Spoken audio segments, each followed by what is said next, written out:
I'm Jim Lee. I'm a co-publisher of DC Comics. I'm also a comic book artist. And I'm here at Blur Studio, singular, not studios, with Tim Miller, who is the director of the 6-minute trailer, Who Do You Trust? And we're talking about really sort of the backstory and some of the secrets behind the trailer and a lot of the thinking that went into making this really monumental piece. I mean, it's an honor to be here, Tim. It's an honor to be doing this, sitting here and talking to you about the comics that I grew up reading. You know, what's awesome about this whole project is, you know, I mean, it started with Jeff Johns' sort of plot outline of the backstory for the game.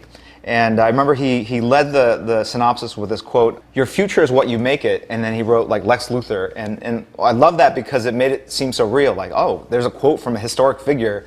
But he really laid out this huge story, and out of all the stuff that's part of the backstory, you went in and picked a sequence that really highlighted the characters and you know, really added stuff to it that really wasn't there. And I thought it was amazing, and how you really took that moment in time and made this epic sort of Götterdämmerung kind of thing. So what inspired you to kind of pick the sequence that you did and expand it to the size that you did?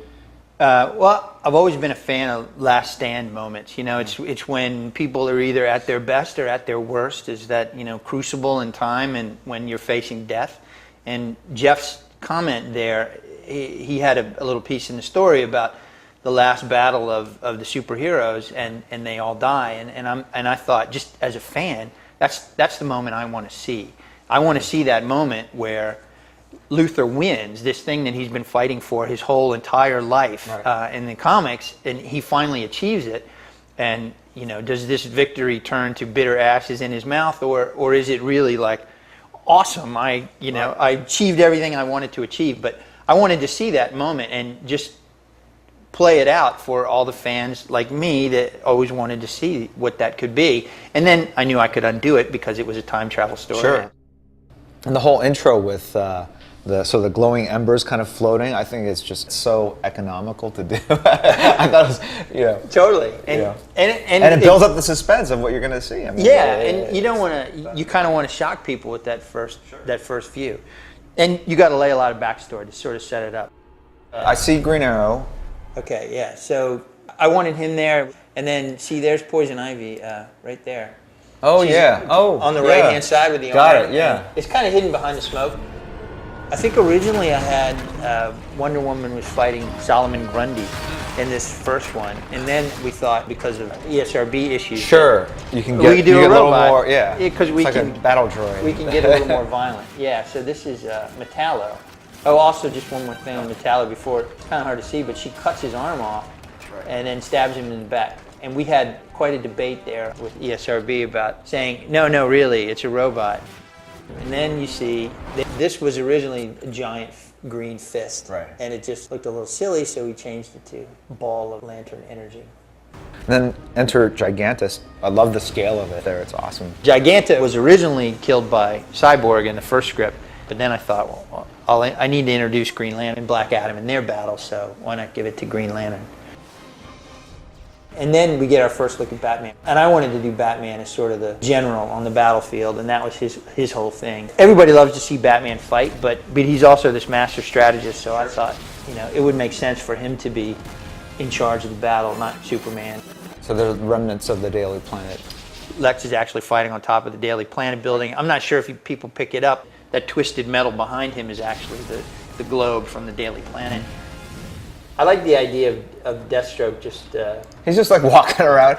The stakes are higher. These guys, you know, it is the last battle and everything, but for Deathstroke, this is what he's used to. And then I wanted to finish the fight with Metallo. Originally we didn't do that, but I wanted to show off how powerful Wonder Woman is. I just realized she pulls the sword out of his back to cut off his own head. Harley Quinn holding on to his coattails. That counterbalance is awesome. And then that's Robin's cape that she's wearing. Yeah, it's Robin's cape. Now that's some fancy running. This moment was one where I envisioned something a little bit more than we were able to get. I actually wanted to see the lasers sort of frozen in time.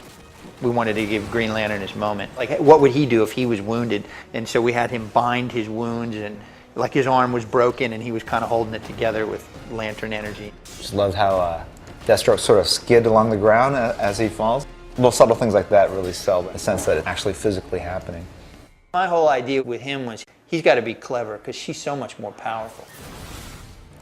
I love how the shield is actually segmented. It's not just like this big disc. I mean, one of the fans said online, why does he do it 3 times? Doesn't he figure out that it doesn't work the first time? Why does he keep doing it? When things are happening this fast, you do the thing that... Yeah, well, that was kind of what I was going for. Desperately he's just trying to get this guy off. Hang on, right. I wanted the idea that he's basically containing all the lantern energy and he's breaking his arm. So I thought if he could cause him enough pain, maybe he can't concentrate to fend him off. And then my homage to Kingdom Come with Shazam creating this huge explosion. The idea of a power ring kind of crack like that. Does Batman survive this? It would have been cool to have a bigger fight with him and Deathstroke, because I think in many ways they're evenly matched. The other thing that I thought made this moment believable, his right arm is broken. If you notice, it's like hanging limp as he stands up.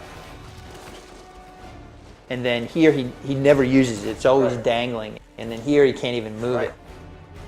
So what's on Joker's chest? Is I'm with stupid button. I like the idea of a Joker that's a little more serious about his mayhem. You know, he's got a flak jacket on. He's got some serious weapons here.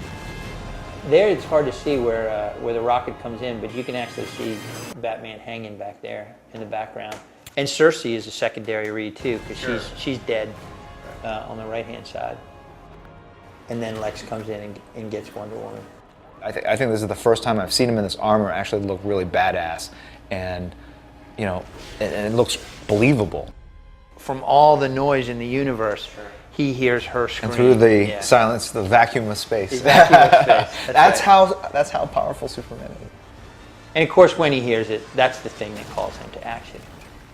This is a nice sequence actually to kind of do frame by frame, because as he was coming in, I was like, you see the contrail behind, which was what I was talking about before, and it almost looks like he's flying sideways at this point, right? He is. Because when he hits, you see all the rubble fly past him, and then you see his cape kind of fly, and then and he's hovering. I thought it was just really cool. And this flash of green light is for Jeff, because he knew that Luthor couldn't survive a straight shot from Superman, so we wanted to suggest that his shields were still there to kind of blunt the initial impact of Superman coming down. There was that great shot by Alex Ross where his red eyes are coming out, and all you see is the steam in the eyes as he's coming out, and he is pissed.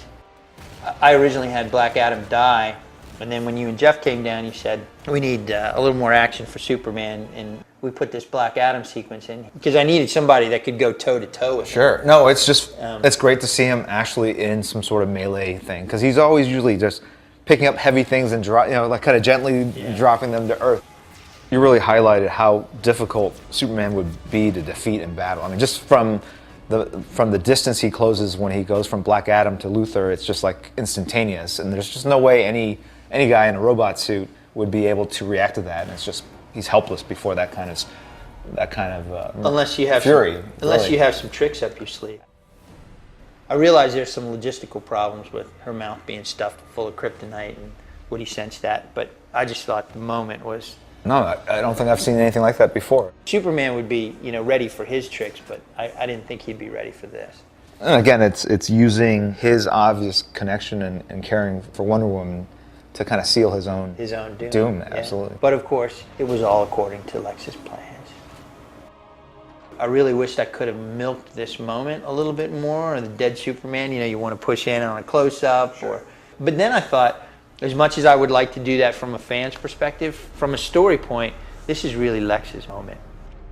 Over this cross-dissolve to the future Lex, so here we changed him again, and he's still got the wounds, but now they've been enhanced. His armor has been kind of patched with stolen technology from Brainiac. Again, from Jeff's original backstory, where Luthor had spent years living inside the Brainiac's ship and kind of hiding from them, and he was the last man left alive. The challenge with this long shot here, try and show Luthor as both the penitent and humble, because he realizes he's made all these mistakes, but he's also arrogant still, and try and find that balance between arrogance and I have to fix a mistake I made. And that leads into the game. It's the genesis of all these superheroes and supervillains towards this master plan that Lex is hatching. Set in motion.